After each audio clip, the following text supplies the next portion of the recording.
BSNL की यहाँ पर मैं बात करने जा रहा हूँ भाई। बीएसएनएल देखिए अब अभी तक अपने नेटवर्क को तो सुधार नहीं पाया है। जहाँ तक इन्होंने टाइम दिया था कि अक्टूबर के एंड तक अपनी 4G सर्विस शुरू कर देगा, 5G सर्विस शुरू कर देगा, या फिर उन्होंने मार्च 2025 तक का टारगेट दिया है भाई। मुझे लगता है कि अक्टूबर और मार्च के मंथ में ही, मतलब मार्च 2025 तक आते आते ही इनकी सर्विसेज शुरू होंगी। और काफ़ी टाइम दोस्तों ये लगाते हैं भाई। कभी से इन्होंने डिंडोरा पीट कर रखा है कि बीएसएनएल की सर्विस सुधार दी जाएगी सितंबर में, अक्टूबर में, नवंबर तक। लेकिन जैसा कि पहले से चलता आ रहा है वैसा ही अभी तक बीएसएनएल चल रहा है।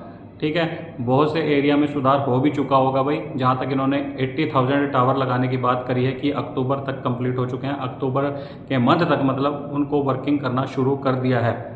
अब आप लोग कमेंट करके बताएं कि क्या आपके एरिया में बीएसएनएल की सर्विस शुरू हो चुकी है या नहीं। जो इन्होंने टारगेट दिया था कि अक्टूबर 2024 तक 80,000 टावर शुरू कर दिए जाएंगे 4G सर्विस के साथ। और इसके साथ साथ इन्होंने मार्च 2025 तक कहा है कि 1,20,000 टावर वर्किंग में शुरू कर दिए जाएंगे 4G सर्विस और 5G सर्विस के साथ। लेकिन जो बीएसएनएल में अब एक बदलाव देखने को मिला है। अभी 2 दिन पहले भाई, एक तो जो बीएसएनएल का लोगो है, बीएसएनएल टेलीकॉम सर्विस का लोगो है, उसको चेंज कर दिया गया है। पहले जो पुराना लोगो बीएसएनएल का देखने को मिलता था कुछ इस तरह का आप लोगों को देखने को मिलता था। लेकिन अभी जो 2 दिन पहले लॉन्च हुआ है भाई, यहाँ पर बीएसएनएल का नया लोगो आप लोग देख सकते हैं।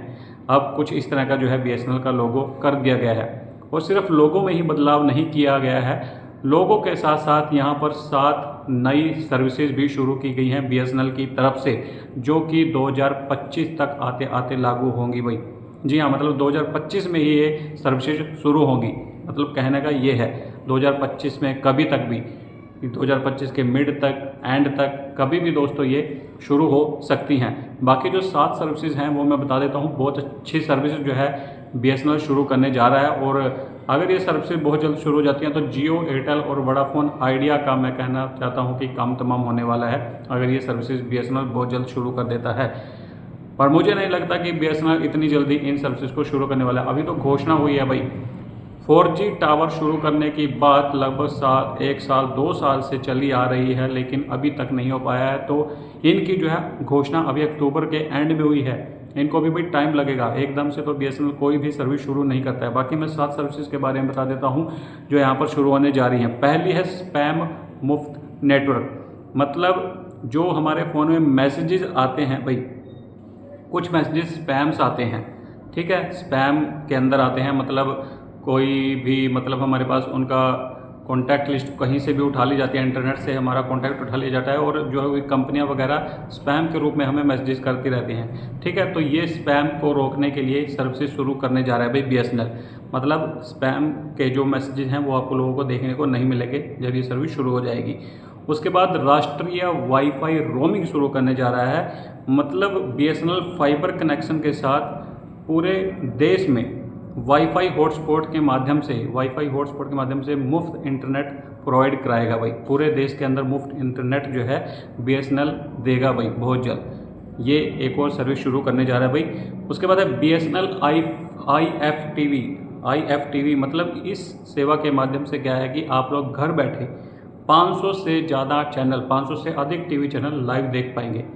एक ये सर्विस जो है बीएसएनएल बहुत जल्द शुरू करने जा रहा है। बीएसएनएल IFTV इसको नाम दिया गया है, IPTV नहीं भाई, IFTV यहाँ पर लिखा हुआ है। अब मुझे नहीं पता ये IFTV रॉन्ग लिखा है क्या, ये IPTV ही है। ठीक है, उसके बाद एक 4th जो सर्विस है वो है सिम कियोस्क। मतलब इस सेवा से ग्राहक कहीं भी आसानी से बीएसएनएल सिम खरीद सकेंगे। मतलब ये एक ऐसी सर्विस होगी, अगर आप लोगों को बीएसएनएल सिम खरीदने में कोई दिक्कत परेशानी हो रही है तो इस सर्विस की मदद से आप लोग बिल्कुल आसानी से बीएसएनएल का सिम खरीद सकेंगे। उसके बाद जो 5th सर्विस है डिवाइस से सीधा संपर्क। यह ग्राहकों को आपात स्थिति में, मतलब इमरजेंसी की स्थिति में सहायता प्रदान करेगा भाई। डिवाइस से सीधा संपर्क कुछ ये सर्विस शुरू करने जा रहा है भाई। ठीक है, इमरजेंसी टाइम में जो है आप लोग इसका यूज़ कर पाएंगे। उसके बाद है 6th जो सर्विस है आपदा राहत नेटवर्क।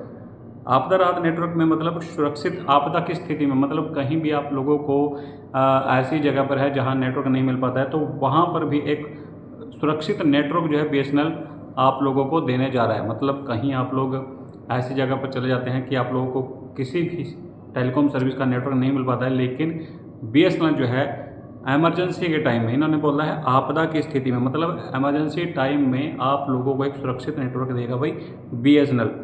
ड्रोन ये कैसे सर होगा भाई? अब ऐसा तो नहीं है कि एकदम से कोई टावर लगा देगा वहाँ पर। इन्होंने बताया है कि ड्रोन और गुब्बारे आधारित सिस्टम का उपयोग करके नेटवर्क के कवरेज को ये बढ़ाएंगे।